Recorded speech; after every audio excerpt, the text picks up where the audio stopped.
Let us do a quick recap of the explosive situation currently detonating on Beyond the Gates. Martin Richardson has just secured a massive, hard-fought victory in the primary elections, positioning himself as the absolute prime candidate for the Senate. But just as the champagne corks pop and the confetti settles, a terrifying ghost from his past has violently resurrected. The dark, heavily guarded secret of the deadly country road brawl from years ago, specifically the incident involving the death of Kenny, has suddenly leaked to the press and the public. The news is spreading like wildfire, completely shifting the political landscape and threatening to destroy the entire Richardson-Dupree legacy in one fell swoop. Naturally, in the cutthroat, unforgiving world of Fairmont Crest politics, Martin's competitors are not just sitting back and watching the show, they are actively throwing gasoline on the fire. His primary political rival is ruthlessly fueling the public outrage, using the scandalous details of the brawl to paint Martin not as a community savior, but as a violent, unhinged hypocrite who belongs in a jail cell, not the Senate. The public backlash is severe, the polls are shifting, and the psychological pressure is mounting heavily on Martin. We all know that under extreme pressure, Martin has a terrifying tendency to crack. Let us analyze Martin's current mental state, because this is where the writing on the show gets truly brilliant and incredibly dark. Martin is deeply haunted by the memory of that fateful night on the country road.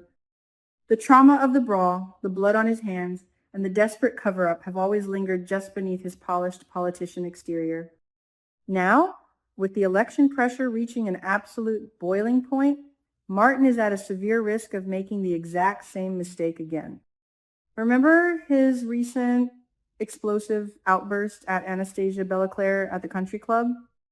When her insensitive comments triggered his memories of killing Kenny, he completely snapped in public. If a simple country club gossip can push him over the edge, what will a coordinated, ruthless political assassination do to his sanity? But here is the absolute kicker. Who is the architect of this sudden, devastating leak?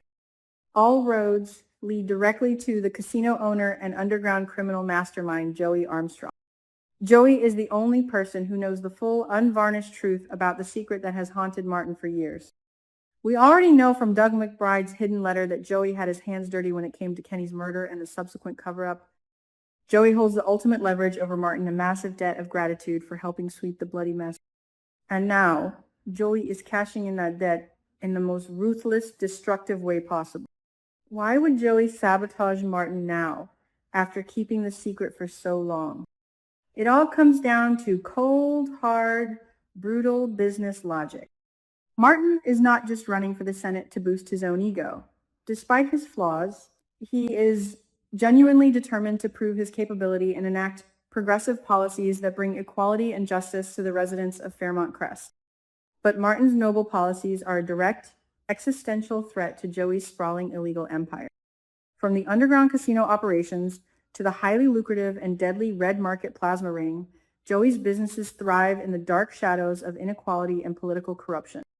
A righteous, reform-minded Senator Richardson would be Joey Armstrong's absolute worst nightmare. Here's my personal twist on the entire situation. This scandal is a meticulously crafted master plan by Joey Armstrong. The leak of the country road brawl was not an accident, and it certainly was not the result of some investigative journalist getting lucky. Joey intentionally and anonymously fed this highly classified information to Martin's political rival. By doing so, Joey keeps his own hands seemingly clean, while letting the rival do the dirty work of destroying Martin's campaign. It is a brilliant, viral, and utterly devious move. Joey is playing three-dimensional chess, while everyone else in Fairmont Crest is still playing checkers. What makes this storyline so incredibly compelling is Martin's stubborn, almost irrational refusal to bow down and surrender. Logic would dictate that a man with a murder cover-up in his past should quietly bow out of the public eye when threatened with exposure. But Martin is a Richardson, backed by the incredibly powerful and wealthy Dupree political machine. Despite knowing that he owes Joey a massive debt of gratitude for past favors, Martin is digging his heels into the dirt. He is absolutely determined to stay in the Senate race. He wants to prove that he is more than his worst mistake, that he can truly bring about positive change for the community, even if it means fighting a war on two fronts. This sets the stage for an epic, bloody clash of titans. On one side, you have Martin, fueled by deep guilt, fierce ambition, and a desperate, clawing need for personal redemption. On the other side, you have Joey, a cold, calculating predator who will stop at absolutely nothing to protect his illicit wealth and criminal operations. Martin's determination is admirable, but is it smart? By refusing to drop out of the race, Martin is essentially calling Joey's bluff. But Joey Armstrong does not bluff. We have seen what Joey is capable of. Just ask Doug McBride. Or rather, ask Doug's ghost. Let us not forget the massive, devastating ripple effect this will have on Martin's immediate family. His husband, Smitty, is a relentless, investigative journalist currently digging deep into the red market and the criminal underworld. How will Smitty react when he realizes that his husband's political downfall is being orchestrated by the very criminal mastermind he might be investigating? The dramatic irony is thick enough to cut with a knife. Martin is desperately trying to protect his family's legacy, but his stubbornness might end up dragging Smitty, Nicole, Vernon, and Anita right into the criminal mud with him. There is a profound, tragic irony in Martin's current predicament. He owes his current freedom, his lavish lifestyle, and his entire political career to Joey's silence regarding the country road brawl. Yet, that very silence has become a suffocating prison. Joey allowed Martin to rise to power, only to strategically cut him down the exact moment Martin became a political threat. It proves that in Joey's dark world, a favor is never just a favor.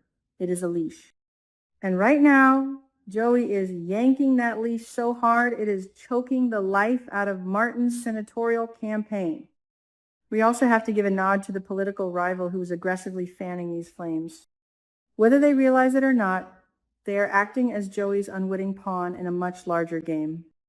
They are capitalizing on the public's outrage, organizing protests, and demanding Martin's immediate resignation from the race. The public, always hungry for a juicy scandal involving the wealthy elite, is eating it up. The narrative has completely shifted from Martin's progressive policies to his violent hidden past. It is a masterclass in political manipulation, and it highlights just how fragile the Dupree-Richardson power structure truly is when exposed to the harsh light of public scrutiny.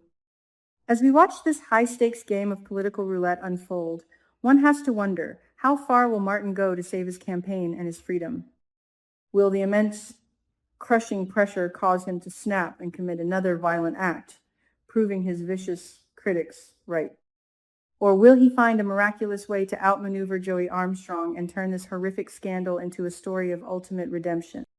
Joey might hold the winning cards regarding the country road brawl, but Martin has the entire Dupree empire standing behind him.